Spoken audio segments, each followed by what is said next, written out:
Sensation, le MAG. Bonjour à tous, bienvenue sur Sensation en association avec TV78. Je suis aujourd'hui avec Florence Camoin, directrice du théâtre Coluche à Plaisir. On va parler ensemble de la programmation du mois d'avril. Bonjour. Bonjour.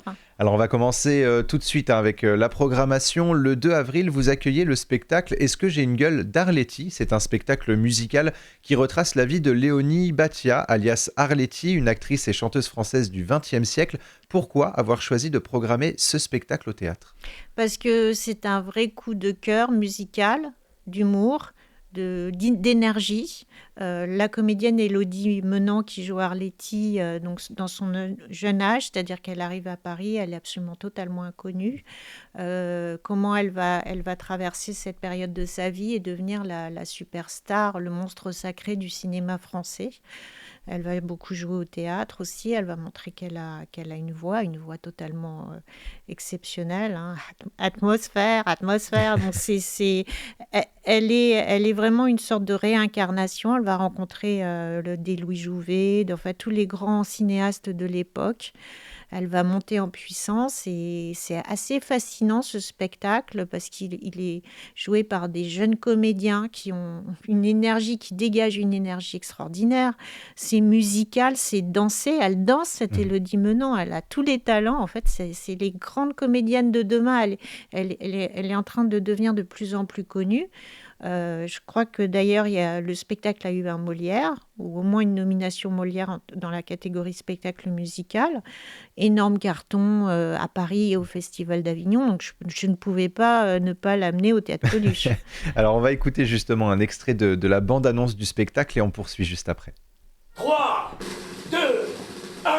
Mesdames, mesdemoiselles et messieurs, soyez les bienvenus ce soir. Je passe ma vie en revue. T'es encore trop garçon manqué, hein. Bah, c'est plutôt la fille qui est manquée, maman. T'avais bien un rêve quand t'étais gamine. Devenir pilote d'avion, comme Blériot. Léonie, je ne sais pas, je trouve que ça ne vous va pas très bien. Ah, enfin, vous avez fait une faute à mon nom, c'est pas mon vrai nom, mais quand même. Ah non, une future vedette des revues du tout Paris, il faut un nom qui sonne anglish. Arletty. Mademoiselle Arletty. Je paradais Paris, paradais au paradis. Et ben mon métier maintenant, c'est le cinéma. Oh.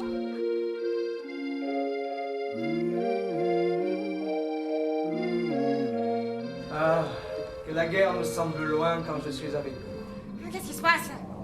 Mais pourquoi vous me regardez comme ça? Nous sommes de ceux qui n'apprécient pas vos fréquentations. De quoi je me mêle? Je fais de mal à personne? Si vous vouliez pas que je couche avec un Allemand, fallait pas les Est-ce que j'ai une gueule d'Arletty du coup le 2 avril au théâtre Coluche. Alors le théâtre, est-ce que c'est aussi l'occasion de redécouvrir des moments historiques ou des célébrités sous une forme un peu plus divertissante ? Exactement, parce que je trouve que la culture cinématographique, avant on avait beaucoup plus de ciné-clubs à la télévision, c'était souvent très tard, hein, vers 23h, minuit, mais on avait l'occasion de découvrir d'immenses comédiens comme Gabin, comme Arletty, comme Harry Bor, comme Pierre Blanchard.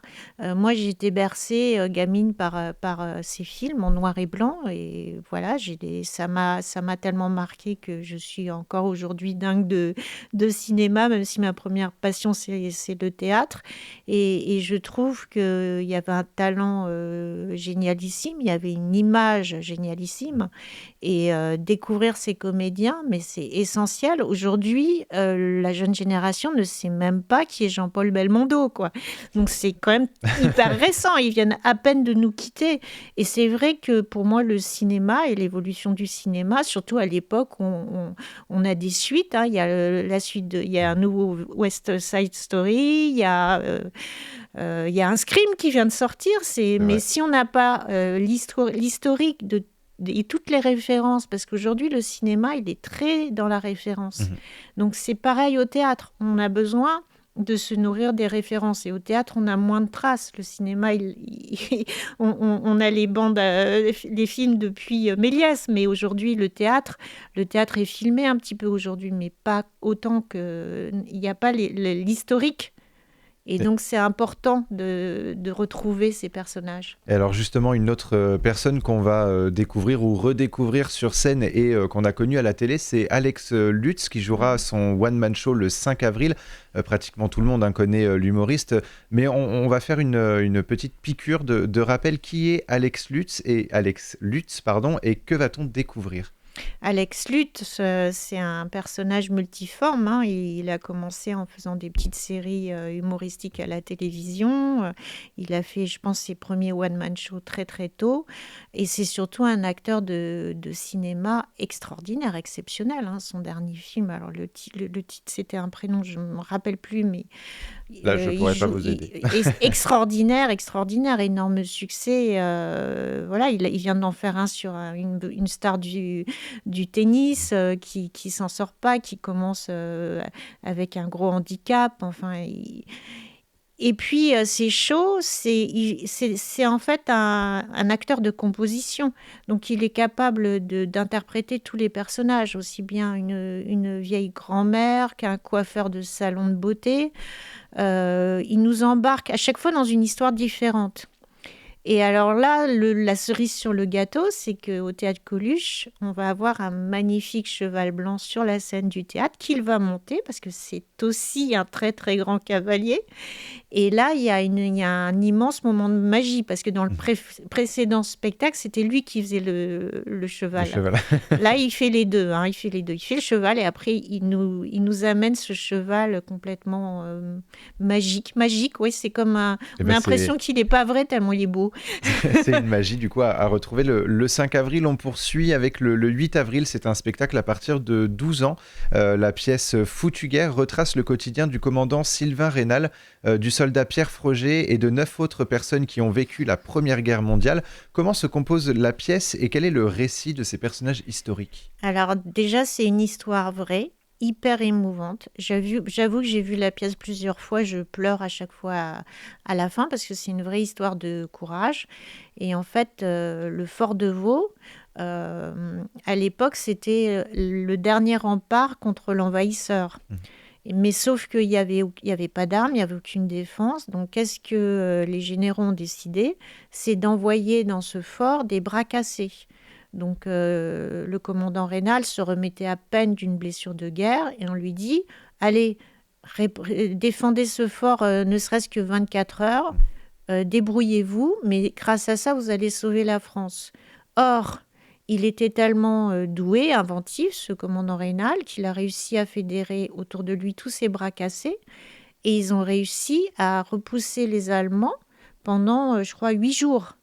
8 jours, ce qui fait que... Alors, je n'ai pas envie de raconter non, faut pas spoiler, mais c'est une façon finalement de redécouvrir aussi un autre aspect de la Première Guerre mondiale. Exactement, parce que c'est vrai que la Première Guerre mondiale a été épouvantable, il y a eu beaucoup de morts et que finalement, il y a eu aussi des moments extraordinaires. Moi, j'ai envie, à chaque fois, je fais le rapprochement avec le film de Danny Boone, Joyeux Noël, qui raconte le match de foot entre Allemands et Français qui sortent des tranchées et qui, au moment de Noël, se décident à une trêve et ça crée des liens très forts.